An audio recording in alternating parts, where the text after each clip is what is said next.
చిరతనాల చెరువు 41 ఎకరాలకు మిగిలింది 6 ఎకరాలే. అయిపోయింది. ఎన్ని మిగిలినాయంటే 41 ఎకరాలు 6 ఎకరాలు మిగిలింది. అంటే 35 ఎకరాలు కబ్జాకు గురైంది. ఆ కబ్జా నిజంగా గటగట గడగడ మింగేసింది వాళ్ళు. పాలవంచ మండలం పుల్లాయిగూడెం గ్రామంలో గల ఉప్పలకుంట చిరుతనాల చెరువు కబ్జాకారుల్లో చిక్కుకున్నది. చెరువు భూములను కొందరు పామాయిల్ తోటలుగా మార్చగా మరికొందరు దశల వారీగా ఆక్రమించుకొని మట్టి నింపి వ్యవసాయ భూములుగా మార్చుకున్నారు. ఫలితంగా ఒకప్పుడు 41 ఎకరాల విస్తీర్ణంలో గ్రామానికి జీవనాడిగా నిలిచిన ఈ చెరువు ప్రస్తుతం కేవలం 6 ఎకరాలకు మాత్రమే పరిమితమైంది. ఇంత జరుగుతున్నా అధికారులు చర్యలకు వెనుకడుగు వేయడంలో రాజకీయ అండ ఉన్నాయా లేదా కొందరు ఒత్తిళ్లకు తలగొత్తుందనే అనుమానాలు వ్యక్తమవుతున్నాయి. భూగర్భ జలాలను పెంచే చెరువు క్రమంగా ఆక్రమణకు గురవుతుండడంతో రాబోయే రోజుల్లో ఖచ్చితంగా సాగునీరు తాగునీటి సమస్యలు తీవ్రమవుతాయని ఆందోళన చెందుతున్నాడు. పాలవానికి ఇది చెరువు మొత్తం వ్యవసాయ భూములు చేస్తున్నాడు, పామాయిల్ తోట వేస్తున్నాడు. ఎంత దౌర్భాగ్యం చెప్పండి. ఇక్కడ రాజకీయ నాయకులు ప్లస్ అధికారులు ఆర్డీఓలు ఎంబరో డిప్యూటీ కలెక్టర్లు వీళ్ళందరూ కట్టలు తీసుకుంటారు. కాబట్టి వీళ్ళని కనీసం ఏం చేయరు, కనీసం ఒక నోటీస్ పంపరు. నేను ఇక్కడ కూడా లెటర్ రాస్తా, పాలవంచ టౌన్కి సంబంధించిన ఆర్డీఓకి ఎంఆర్కు లెటర్ రాసే ప్రయత్నం చేస్తా. ఈ వార్త చదివే ముందు ఖచ్చితంగా మనము లైవ్లో అక్షర మీడియా ఎండి రంజిత్ గారికి కాల్ చేసే ప్రయత్నం చేస్తా ఈ వార్త చదివిన తర్వాత. కబ్జాకోరలో చిరతనాల చెరువు 41 ఎకరాలకు మిగిలింది 6 ఎకరాలే. భద్రాద్రి కొత్తగూడెం జిల్లా పాల్వంచ మండలంలోని పుల్లాయిగూడెం గ్రామంలో గల యానంబై రెవెన్యూ పరిధిలోని ఉప్పలకుంట చిరతనాల చెరువు కబ్జాకోరాల్లో చిక్కుకున్నది. ఒకప్పుడు 41 ఎకరాల విస్తీర్ణంలో గ్రామానికి జీవనాడిగా నిలిచిన ఈ జలవనరు ప్రస్తుతం కేవలం 6 ఎకరాలకు మాత్రమే పరిమితమైందని గ్రామస్తులు రైతులు ఆవేదన వ్యక్తం చేస్తున్నారు. సాగునీరు భూగర్భ జలాల పెరుగుదలకు ఆధారంగా నిలవలసిన చెరువు భూములు క్రమంగా కబ్జాలకు గురై పామాయిల్ తోటలుగా మారిపోవడం తీవ్ర ఆందోళనకు గురి చేస్తుంది. చెరువు శిఖం భూములను కొందరు వ్యక్తులు దశల వారీగా ఆక్రమించుకొని మట్టి నింపి వ్యవసాయ భూములుగా మార్చుకున్నారు. అంటే చెరువు శిఖం ఒకప్పుడు చెరువు ఉండే నథింగ్ బట్ అవి చెరువు శిఖం భూములు. దాన్ని నిజంగా ప్రభుత్వానికి వదలాలి. మంచిగా చెరువు ఉంటే మంచిగా ఒక విహార్లా మారిస్తే ప్రభుత్వానికి ఆదాయం వస్తుంది, నిజంగా త్రాగునీరుకి ఇబ్బంది ఉండదు. కానీ ఇప్పుడు మెల్లమెల్లగా మాయమవుతున్నాయి. ఆ చెరువు శిఖం భూముల్ని ఆ చెరువున్న ప్రాంతాన్ని మొత్తం మట్టిలో నింపి పామాయిల్ తోటగా మార్చిన దౌర్భాగ్యులు దుర్మార్గులు. అది జరిగింది అక్కడ. ఇప్పటికే పలువురు ఆక్రమణదారులు పామాయిల్ సాగు చేస్తుండగా తాజాగా మంగళవారం రాత్రి వేళల్లో జేసీబీల సాయంతో చెరువు ప్రాంతంలో మట్టిని నింపి భూమిని చదును చేశారట. 6 ఎకరాలకు పరిమితం.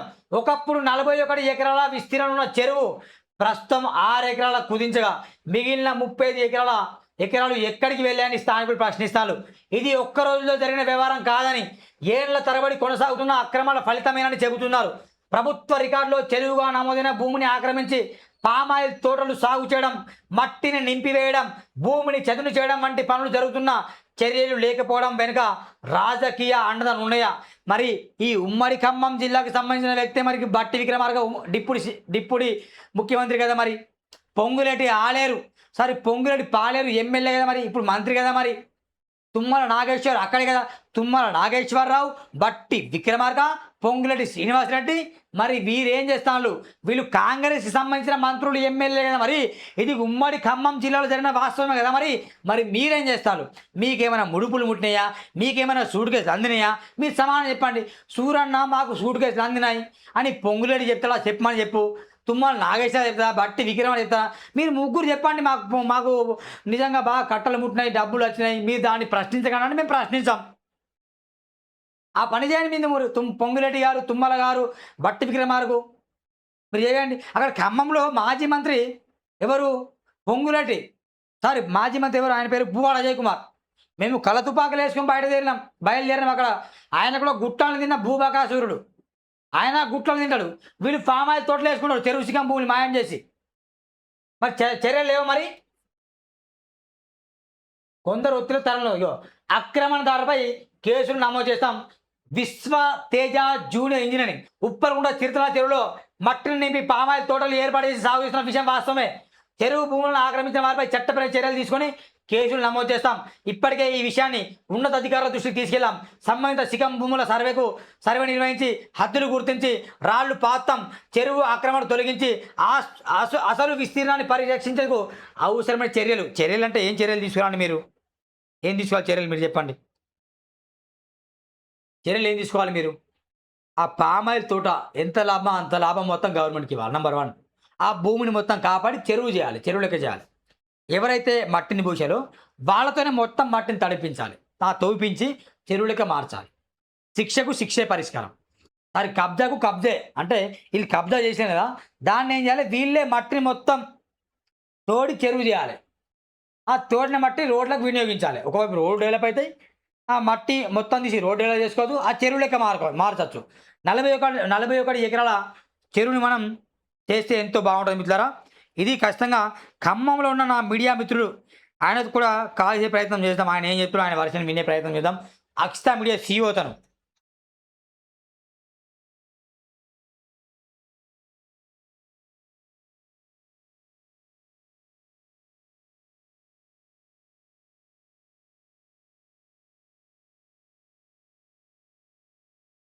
అన్న నమస్కారం అన్న.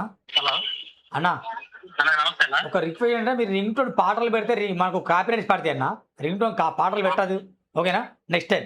Okay okay right. అయితే ఖమ్మంలో పాల్వంచలో ఈ చిరుతన 41 ఎకరాల చెరువు, ఓకే, అది 6 ఎకరాలు మిగిలిందట. అవును. చెరువుని మొత్తం కప్పేసి చెరువు శిఖం భూముల్ని మాయం చేసి మొత్తం మట్టిని నింపి అక్కడ పామాయిల్ తోటను దశాబ్దాలు నిర్వహిస్తానట. అవును. దీనిపైన మీ స్పందన ఏంటి? ఏమన్నా మీ పేపర్లో వచ్చే ప్రయత్నం చేస్తారా లేదా? ముందుగా సూరణ టీవీ వ్యూవర్స్ కి ప్రేక్షకులకి దేవవందనాలు, శుభోదయం అన్న. మీరు ఆ ఒక్క చెరువు గురించి అడుగుతారు కదా, ఉమ్మడి ఖమ్మం జిల్లాలో కొన్ని వేల చెరువులు అన్యాక్రాంతమైన పరిస్థితి. గతంలో మీరు ఆర్టీ యాక్టివిస్ట్ ఉన్నప్పుడు మనం ఉమ్మడి ఖమ్మం జిల్లాలో మాతో కలిసి మీరు కూడా కొన్ని ప్రాంతాలలో జరిగిన పరిస్థితులు కూడా ఉన్నాయి. అవునవును. ఇక్కడ దొరికిన కాడికి దోచుకుంది దాచుకో అన్న విధంగా అధికారుల విధానం ఉంటుంది. ఇప్పుడు పాలేరు ఎగ్జాంపుల్ రంజిత్ గారు, పాలేరు ఎమ్మెల్యే మంత్రి present Ponguleti Srinivas Reddy. Okay. Khammam MLA మంత్రి ఎవరు? తుమ్మల నాగేశ్వర్. అదేవిధంగా బట్టి మధిర ఎమ్మెల్యే ప్లస్ ఆయన డిప్యూటీ సీఎం ఆయన. వీళ్ళందరూ ఉమ్మడి ఖమ్మం జిల్లా సంబంధించిన వ్యక్తులే కదా. మరి వీళ్ళు ఉన్నప్పుడు కూడా కాంగ్రెస్ పార్టీ ప్రజాపాలన ఇంకా బలంగా నడుస్తున్నప్పుడు కూడా ఎందుకు ఇన్ని చెరువులు కబ్జాలకు గురవుతున్నాయి? ఒకటి, ముగ్గురు మంత్రులున్నా, నలుగురు మంత్రులున్నా ఎవరికి వాళ్ళే యమునా తీరే అనే పరిస్థితి ఈ జిల్లాలో. వాళ్ళకైనా ముడుపులు ముడుతాయి మరి. ఇక అన్ని రాజులు దాచుకుంటే దెబ్బలు కొద్దు అన్నట్టు వాళ్ళు రాజుకున్న వాళ్ళకి అందకుండానే అధికారులకు అనుసంధానం. ఇప్పుడు ఇరిగేషన్ డిపార్ట్మెంట్ లో మొన్న ట్రాన్స్ఫర్స్ జరిగినాయి. ఒక అధికారి 12 సంవత్సరాల బట్టి అదే కుర్చీలో ఉంటాడు. ట్రాన్స్ఫర్ అయినా కానీ ఇప్పటికీ ఇంకొక అధికారి ఆమె ఏ టైంకి వస్తుందో డ్యూటీకి తెలియదు, ఏ టైంకి పోతుందో తెలియదు. వాళ్ళ పరిధికి ఇంకోటి 4.5 సంవత్సరాలు గవర్నమెంట్ రూల్ ప్రకారం ఏంటంటే లాంగ్ స్టాండింగ్ పోస్టింగ్స్ ఉండకూడదు. ఒక అధికారి లాంగ్ స్టాండింగ్ లో పోస్టింగ్ లో ఉండటమే కాకుండా ఆమె పరిధిలో అనేక చెరువులు కుంటలు కబ్జా అవుతున్నా కానీ ఆమె పట్టించుకోదు. రైతులు వచ్చి ఆమెను గెలవడానికి వచ్చినా ఆమె ఎప్పుడు వస్తుందో తెలియదు, ఎప్పుడు పోతుందో తెలియదు. కనీసం ఫోన్ కి రెస్పాండ్ లేదు. రైతులకి ఇవ్వదు, జర్నలిస్ట్ మిత్రులకు కానీ ఎవరికి కానీ అందుబాటులో ఉంది. ఏదనంటేనేమో నేను మంత్రి గారికి దగ్గర బంధువుని, మాది మంత్రి గారి సామాజిక వర్గం అది ఇదని ఒక మంత్రి పేరు చెప్తుంది. సుమారు దాదాపు ఉమ్మడి ఖమ్మం జిల్లా వ్యాప్తంగా ఎన్ని కబ్జాలు గురై ఉంటాయి? కొన్ని వందల చెరువులు. ఒకప్పుడు ఏదైతే ఫుల్ ట్యాంక్ FTL పరిధిలో ఎన్ని ఎకరాలు ఉన్నాయో ఇప్పుడు ప్రజెంట్ చెరువులు తీసుకుంటే ఏ ఒక్క చెరువు కూడా ఫుల్ ట్యాంక్ వైశాల్యం ఉన్న పరిస్థితి లేదు. ఏ కాడికి రైతులు ఇష్టానుసారంగా అక్కడ ఏ పార్టీ అధికారులు ఉంటే ఆ పార్టీ కన్సర్న్లో స్థానిక రెవెన్యూ అధికారులు కూడా ఏ విధంగా ఉన్నారంటే, రీసెంట్ గా ఒక చిన్న ఎగ్జాంపుల్ చెప్తానా. 97 టన్నుల ఇసుకని పోలీస్ యంత్రాంగం అక్రమ ఇసుకని పట్టుకున్నాడు. పట్టుకుంటే స్థానికంగా ఉన్నటువంటి MRO అర్బన్ ఎంఆర్ఓ దాని మీద వేలం వేయకపోగా వేలం వేస్తానా అని చెప్పి స్టేట్మెంట్ అన్ని ఏది డిపార్ట్మెంట్ ఇరిగేషన్ డిపార్ట్మెంట్ కి, మైనింగ్ డిపార్ట్మెంట్ కి, కలెక్టర్ కి, ఆర్టీఓ కి, పోలీస్ డిపార్ట్మెంట్ కి పంపిస్తారు. కానీ తన కార్యాలయంలో ఎక్కడ కూడా నోటీస్ బోర్డు లో ఉండదు. ఏంటో ఉండదనని ఎవరైతే వినియోగదారులు, లబ్ధిదారులు ఎవరైతే ఉన్నారో వాళ్ళు మేము లబ్ధి పొందొచ్చు, ఈ ఆప్షన్ లో పాల్గొంటే తక్కువ రేటుకి తీసుకొస్తుందని ఒక ఎస్సీ సామాజిక వర్గానికి సంబంధించిన వ్యక్తి ఒక 4-5 నెలల నుంచి తిరుగుతుంటే తీరా మూమెంట్ వచ్చినాక 97 టన్నులు కాస్త 22 టన్నులు అవుతుంది. మిగతా ఇసుక ఎక్కడ పోయిందంటే నేను మీకు చెప్పాల్సిన అవసరం లేదు, మీరు ఏం చేసుకుంటే చేసుకోండి, మీ ఇష్టం వచ్చినట్టు రాసుకోండి అనే పరిస్థితి ఎంఆర్ఓ ఉంది. అంటే ఏ పార్టీ అధికారంలో ఉంటే ఆ పార్టీకి రెవెన్యూ డిపార్ట్మెంట్ తొత్తుగా మారిన పరిస్థితి. ఈ జిల్లాలో వెలుగుమట్ల ఇష్యూ కూడా అప్పుడున్న ఎవరైతే కలెక్టర్ అనిదిక్కు దృష్టి ఉన్నాడో అతని మీద గతంలో కూడా భద్రాద్రి కొత్తగూడెం జిల్లా కలెక్టర్ చేసినప్పుడు కూడా అనేక వివాదాలు ఉన్నాయి. ఆయన వెలుగుమట్ల సేమ్ ఈ ఎవరైతే ఖమ్మం అర్బన్ తహసీల్దార్ ఉన్నారో ఆ తహసీల్దార్ పరిధిలో వెలుగుమట్ల అక్కడ భూములు కూడా సేమ్ పరిస్థితి. రాష్ట్ర వ్యాప్తంగా ఒక ఎత్తు అయితే ఉమ్మడి ఖమ్మం జిల్లాలో ఒకే ఎత్తు, ఎక్కడ కూడా చెరువులు కుట్టలు మిగలవు.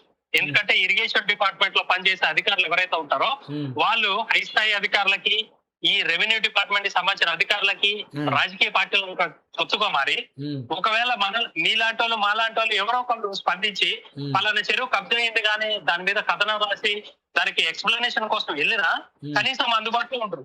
ఎందుకు అందుబాటులో ఉండరు అంటే మా పదవి, మేము ఆ కుర్చీకి అసలే పెవికాల బంధం, మేము పెవికి చేసుకుని అతికించుకున్నాం కదా, మా పెవికి కూడిపోయిందంటే మేము ఈ కుర్చీ వదిలి వేరే కుర్చీ పోవాల్సి వస్తుంది. కాబట్టి ఈ కుర్చీ ఉంటే మా కడుపు నిండుతుంది, మా తాతలు ఏది మా పిల్లలు 4-5 తరాలకి సరిపోయే విధంగా మేము సంపాదించుకోవచ్చు అన్న ఉద్దేశంతో వాళ్ళ విధానం ఉంటది. ఓకే, ఈ ఖమ్మంలో మరి ఎన్ని కబ్జా అవుతాయి? మరి అధికారులు ఏం చేస్తారు? అధికారులు ఆర్డీఓలు, ఎంఆర్ఓలు వీళ్ళు అధికారులు అంటే వాళ్ళకి బానిసనా? మంత్రులకు బానిసనా వాళ్ళు? అన్న నేను చెప్తాను కదా, అధికారి అనేవాడు ఎవరు కూడా వాటికి రెస్పాండ్ అయ్యే పరిస్థితి ఉండదు. ఏ కాడికి ఏ మంత్రి చెప్పిండా, ఎమ్మెల్యే చెప్పిండా, ఎమ్మెల్యే అనుచరులు చెప్పారా వాళ్ళకి కన్సల్టలు ఉంటారు కానీ తప్ప మిగతా ఎవరికి కూడా పనిచేసే పరిస్థితి లేదు. సామాన్యుడు అనేవాడు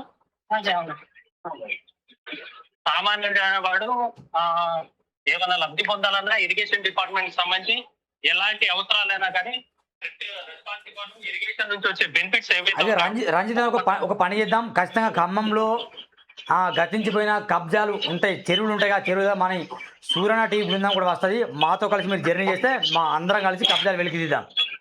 తప్పకుండా మీరు రండి. రైట్ అన్న, థ్యాంక్ యూ. ఇదండి రంజిత్ గారు, అక్షితండే సిఓ గారు చెప్పిన అద్భుతమైన విషయాలు. నిజంగా వాస్తవానికి ఖమ్మంలో కనిపించని భూములు, కనిపిస్తున్న భూములు, కనిపించని భూములు అన్నీ కూడా మాయమయ్యాయి.